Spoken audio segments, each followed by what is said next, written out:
Сәлем құрметті оқушылар, бүгін сіздерге көбейту кестесін жаттаудың ең тиімді жолын ұсынамын. Ол үшін 9 сан мен 10 санның ең тиімді жолын көрсетем. Бірінші 9 санын жаттау үшін бізге ең алдымен балалар.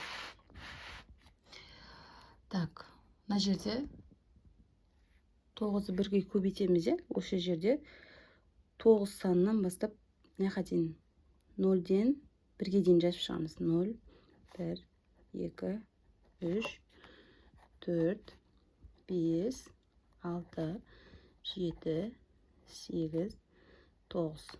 Енді мына жерден 0-ды бастадық қой, енді төменнен жоғары қарай бағыттаймыз.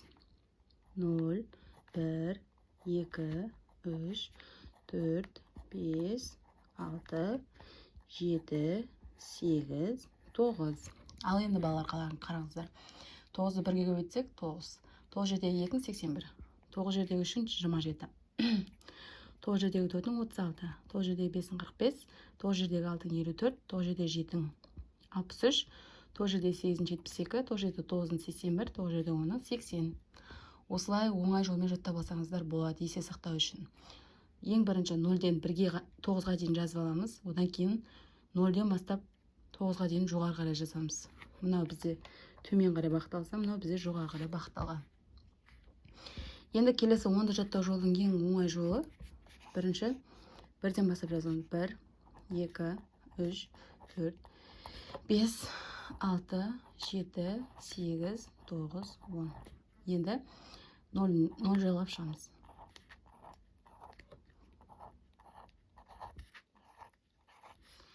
10 жердегі 1-ің 10, 10 жердегі 2-ң 20, 10 жердегі 3-ің 30, 10 жердегі 4-ің 40, 10 жердегі 5-ің 50, 10 жердегі 6-ың 60, 10 жердегі 7-ің 70, 10 жердегі 8-ің 80, 10 жердегі 9-ың 90, 10 жердегі 10-ың 100. Осылай жаттаймыз.